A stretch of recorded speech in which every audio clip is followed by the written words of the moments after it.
DBC নিউজের digital মিডিয়ায় প্রতিবেদন প্রচারের পর চিকিৎসা হচ্ছে ক্যান্সারে আক্রান্ত সোহানার। আদরের মেয়েকে নিয়ে দীর্ঘদিনের দুশ্চিন্তা কিছুটা হলেও লাঘব হয়েছে শিক্ষক বাবার। আমার যে আর্থিক অবস্থা তাতে আমার খুব একটা সামর্থ্য ছিল না যে পিজি হাসপাতালে রেখে চিকিৎসা করানো আমার জন্য খুব কঠিন ছিল।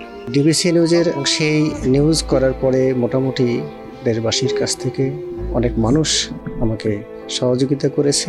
যে সহযোগিতা নিয়ে আমি বাচ্চাটাকে এ পর্যন্ত 5টা থেরাপি দিতে পেরেছি।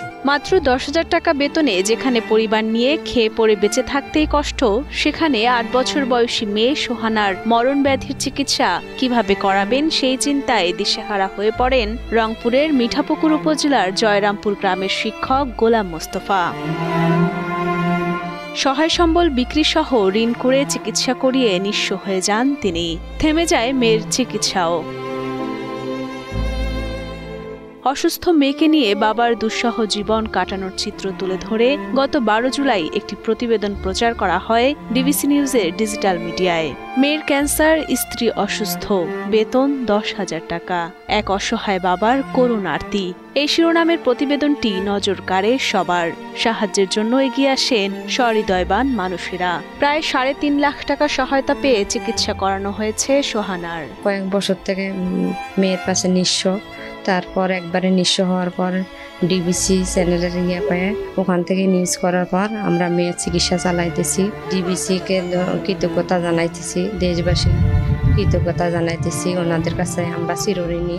এ পর্যন্ত 5টি কেমোথেরাপি দেয়া হলেও সোহানাকে পুরোপুরি সুস্থ করতে আগামী 1 মাসের মধ্যেই উন্নত পরীক্ষা নিরীক্ষা সহ করাতে হবে অপারেশন, যার খরচ প্রায় 4 লাখ টাকা। এই অর্থ জোগাড়ে সমাজের বিত্তবানদের কাছে সাহায্যের আকুতি জানান অসহায় বাবা গোলাম মোস্তফা। আরও একটা থেরাপি আছে সামনে এবং ডাক্তাররা বলেছেন আগামী মাসে 10 তারিখের মধ্যে একটা লাঞ্চের তার অপারেশন হবে। আমার এই পর্যন্ত আসার পিছনে দেশের মানুষ এবং ডিবিসি নিউজ তারা তাদের সহযোগিতা এই পর্যন্ত আসা। আমি আসলে খুব মানসিক একটা অশান্তির মধ্যে আছি। ফুটফুটে একটি বাচ্চা আমার ক্লাস 1-এ পড়তো, অত্যন্ত মেধাবী ছিল। ও এখন স্কুলে যেতে চায়, এখনো সে শুয়ে সে ছবি আঁকে। একটু ভালো থাকলে শুয়ে সে ছবি আঁকে, বই পড়ে, অনেক কিছু সে বোঝে। তোর জন্য আপনারা আমার প্রতি আর একটু সদয় দৃষ্টি রাখবেন, একটু সহযোগিতা আপনাদের প্রতি আবার আমি চাই।